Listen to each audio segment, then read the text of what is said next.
बिस्मिल्लाहिर्रहमानिर्रहीम। व्यूवर्स, आप देख रहे हैं हमारा यूट्यूब चैनल और प्रोग्राम है जमहूर की आवाज़। मैं आपको एक चीज़ जो है वो आज वाज़े तौर पर बता दूं कि जितने भी फ़ैसले आ जाए कोई मसला नहीं, लेकिन आज इलेक्शन कमीशन के आला हुकाम बल्कि हुकाम बाला से बात हुई तो उन्होंने कहा कि जी 8 फरवरी को हर हाल में इलेक्शन होंगे। अब तो बल्ले वाले भी इतराज़ नहीं कर सकते, बल्ले वाले भी अब नहीं कह सकते कि उनको लेवल प्लेइंग फील्ड नहीं मिल रही। उनको उनके तकरीबन कोई 80% जो उम्मीदवार हैं वो अब मैदान में हैं और वो मुकाबला करेंगे और बड़े बड़े आ गए हैं। दूसरा, मुज़ाहिर अली अकबर नकवी ने आज इस्तीफ़ा दे दिया। उसकी मैं थोड़ी सी कहानी आपको बता दूं कि ज़ाहिर है उनके ऊपर जो इल्ज़ामात थे, जो मुबैना करप्शन के, अकाउंट्स बाहर रखने के, और फिर वो आपको पता है कि वो ट्रक शक वाला मामला भी था, तो वो इल्ज़ामात का वो दिफा नहीं कर सके, ना तो सुप्रीम जुडिशल काउंसिल में कर सके, ना वो अपने ख़िलाफ़ सुप्रीम कोर्ट के अंदर जो कार्रवाई जारी थी जिसको उन्होंने रोकने की दरख्वास्त की थी वो कार्रवाई रुकवाने में कामयाब हुए। उनको फिर नविश्ता दीवार नज़र आ गया, बल्कि उन्होंने पढ़ लिया। जब उन्होंने पढ़ लिया तो फिर उन्होंने अपनी पेंशन और दीगर मराहत को बचाने के लिए ये एक फ़ैसला किया कि वो जो है वो मुस्ताफ़ी हो गए हैं। जल्दबाजी में तारीख भी उसके ऊपर 10 जनवरी 2023 लिख दिया, 10 जनवरी 2024 लिखना था, वो बाद में बहरहाल उन्होंने ठीक करके दोबारा भेज दिया। अब इसमें जो एक चीज़ आपको बताने की है वो ये है कि 3-4 चीज़ें आज के जो फैसले हैं वो सामने आए हैं। परवेज़ मुशर्रफ की सज़ाए मौत को बरकरार रखना, फिर आज की देखिए कि जस्टिस मुनीब अख्तर का वो तहरीर करदा फ़ैसला कि फ़ौजी अदालतों में सिविलियन का ट्रायल नहीं हो सकता, वो तफसीली फ़ैसला उन्होंने आज जारी किया। हालांकि उसके ऊपर जो हुक्म इम्तनाई था वो ख़त्म कर दिया था, बाद में जो बड़ा लार्जर बेंच बना था उन्होंने उसको ख़त्म कर दिया था, वो जारी हुआ। फिर उसके बाद ये मुज़ाहिर अली अकबर नकवी का इस्तीफ़ा आ गया। फिर पेशावर में बल्ला वापस कर दिया गया PTI को, और उनको देखें फ़ैसले का इतना पता था तहरीक इंसाफ को, क्योंकि पेशावर हाई कोर्ट को माजरत के साथ जो सोशल मीडिया पे कहा जा रहा है किसी ने उसको पेशावर हाई कोर्ट लिखा है, कोई कहते हैं जी वहाँ पे इतने पैसे दें तो ये फैसले हो जाते हैं, ये इल्ज़ाम है जो सोशल मीडिया पे चल रहे हैं। तो वो कहते हैं जी, और फिर वो कहते हैं जी पता था, पहले फैसले का पता था। तो जब पहले फैसले का पता था तो वो फिर फैसला सामने आ गया। तो उसके बाद आपने देखा कि वहाँ पे फिर क्या हुआ, और वो बल्ला जो है उनको वापस मिल गया। और आज सुबह सुबह उन्होंने सुप्रीम कोर्ट में जो दरख्वास्त बल्ले के लिए दी हुई थी वो वापस ले ली, क्योंकि उनको पता था, रात ही पता चल गया था कि बल्ला उनको जो है वो दिया जा रहा है। ठीक है, वो जिस किस्म के रिमार्क्स दिए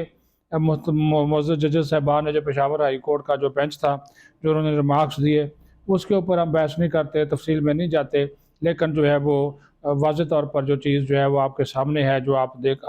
नोट कर रहे होंगे, वो भी काबिल फ़िक्र है कि एक तासुर ये जाता है कि मोअज़्ज़ज़ जजेस साहबान भी काज को जो झुकाव है वो उनकी तरफ, तहरीक इंसाफ की तरफ है। बाज़ की, मैं सब की बात नहीं कर रहा, लाहौर हाई कोर्ट में भी बाज़ ऐसे मोअज़्ज़ज़ जजेस मौजूद हैं जिनके करीबी अजीज़ रिश्तेदार और वो तहरीक इंसाफ से ताल्लुक़ रखते हैं। इसी तरह पेशावर हाई कोर्ट में बाज़ मोअज़्ज़ज़ जजेस साहबान के साथ उनके जो करीबी अजीज़ व अक़ारिब हैं उनका ताल्लुक़ भी तहरीक इंसाफ के साथ है। तो वो फिर बंदे के ज़हन में एक आ ही जाता है, अच्छा पेशावर हाई कोर्ट फ़ैसला इनके हक़ में दे दे तो तहरीक इंसाफ वाले इसको आइन और कानून के मुताबिक फ़ैसला करार देते हैं, और अगर चीफ जस्टिस ऑफ पाकिस्तान या सुप्रीम कोर्ट कोई फ़ैसला इनके ख़िलाफ़ दे दे तो ये इंसाफ का कत्ल जो है वो इनको नज़र आता है। यानी कि वो देखें ना कि इतना ही सोशल मीडिया के ऊपर ये लोग हावी हैं कि अभी आप देखिएगा कि ये इनकी एक प्लानिंग है, मनसूबाबंदी है कि ये इलेक्शन को सबूताज करने की भी कोशिश करेंगे, और इन्होंने इसी वजह से वो जो लॉबिंग फर्म्स हैं वो हायर की हैं, ये याद रखें, बाहर इन्होंने हायर किए हैं। लॉबिंग फर्म्स जो इन्होंने हायर किए हैं वो ऐसी लॉबिंग फर्म्स इन्होंने हायर कर ली हैं जो कि प्रोपगंडा करेंगी पाकिस्तान के ख़िलाफ़ यहाँ पर आकर जो, और इंतखाबात के दिन पोलिंग, ये भी मैं आपको बता दूँ, इसको भी नोट कर लें, उस लॉबिंग फर्म के जो लोग होंगे, जो अमला होगा, वो पाकिस्तान उसको ये इलेक्शन मुबस्सर के तौर पर ये भिजवाएंगे। ये ऑडियो वीडियोज़ हैं इनकी, ये जो इनका तहरीक इंसाफ का सोशल मीडिया है वहाँ पे बैठा हुआ ओवरसीज़, ये इनकी वो ऑडियो वीडियोज़ आ गई हैं। और इन्होंने कहा कि देखें हर इलेक्शन में मामूली झगड़ा वगड़ा हो जाता है, तलख कलामी होगी, कहते जी आपने मामूली से मामूली झगड़ा اس کو ریکارڈ کرنا ہے وہ کیمرے کی آنکھ سے یا موبائل سے، اور آپ نے ہمیں بھیج دینا ہے۔ پھر وہ آگے سے وہ عاطف صاحب ہیں ان کے کوئی، وہ آگے سے وہ کہہ رہے ہیں جی ہم اس کو پھر ورلڈ وائڈ ایشو بنائیں گے، اور پھر وہ ایک سجاد برقی ہے وہ جناب آگے سے وہ کہہ رہا ہے کہ جناب آپ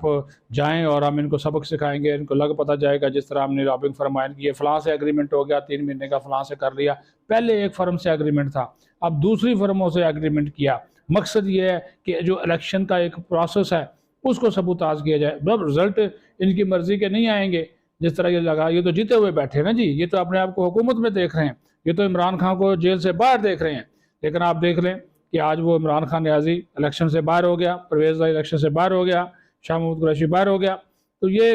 ایک سیٹ سے وہ لڑے گا تھر والی سے۔ تو ابھی آپ یہ دیکھیں کہ انہوں نے جو پلان کیا باہر بیٹھے ہوئے، اور سوشل میڈیا کے ذریعے ساری انہوں نے یہ گیم چلانی ہے، اور پیسہ دیکھیں کہاں سے آ رہا ہے، $8,500 ماہانہ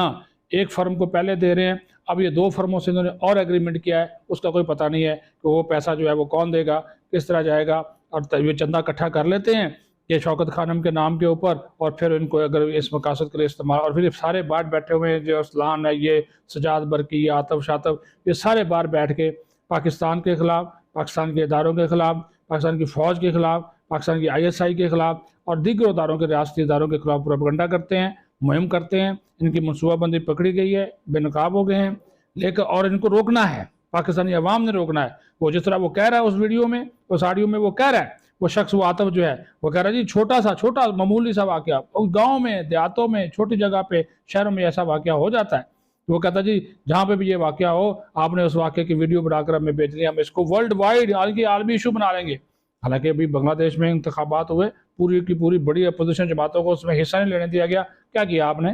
عالمی برادری نے بڑا احتجاج کیا، وہ حسینہ واجد کہتے ہیں جی جائیں جی جو میرا دل کرے گا میں کروں گی، میں وزیر اعظم ہوں۔ وہ بن گئی، کیا کر لیا؟ یورپی یونین چیخی، امریکہ چیخا، برطانیہ چیخا، سب چیخے۔ یہاں پہ بھی الیکشن ہوں گے، عام انتخابات ہوں گے، اور PTI والے اس میں حصہ لے رہے ہیں۔ کسی کو پسند ہے یا نہیں ہے، یہ میرا ایک اپنا نقطہ نظر ہے، وہ ان کو اجازت ملی، اچھی بات ہے، ٹھیک ہے، میدان میں ہے وہ، یہ گھوڑے کا میدان، نون لیگ ہے، پیپلز پارٹی ہے، MQM ہے، JUIF ہے، یہ بھی آ جائیں۔ اب بلہ بحال ہو گیا، وہ تو بعد کی بات ہے نا کہ جو سپریم کورٹ میں جاتے ہیں یا نہیں جاتے، یا کوئی وہ اکبر ایس بابر کا سنا تھا کہ وہ اس کے اوپر پشاور ہائی کورٹ کے فیصلے کے خلاف سپریم کورٹ میں اپیل دائر کریں گے، لیکن جائیں یا نہ جائیں وہ ایک الگ بات ہے۔ لیکن PTI کے جو لوگ جو ٹریبیونل تھا انہوں نے ان کی درخواستیں ایکسیپٹ کر لیں، ان کا وہ علی من گنڈاپور اور دیگر سارے لوگ، شہریار افریدی، اور اس کے ساتھ ساتھ بہت سے لوگ ان کے جو ہیں، جاسمین راشد، عالیہ حمزہ، بہت سے لوگ ان کے الیکشن لڑ رہے ہیں۔ لیول پلینگ فیلڈ کی اب یہ بات نہیں کر سکتے کہ ہمیں لیول پلینگ فیلڈ نہیں مل رہی، لیول پلینگ فیلڈ ملی ہے، اب آپ نے جیتنا ہے، آئیں، جو بھی جیتے گا اقتدار اس کے ہاتھ میں چلا جائے گا۔ پاکستان کو سلامت رہنا چاہیے اور پاکستان کے اداروں کو قائم رہنا چاہیے، کیونکہ پاکستان ہے تو ہم سب ہیں، ہمیں سب کو پاکستان کی ترقی اور خوشحالی کے لیے کام کرنا ہے۔ پاکستان زندہ باد۔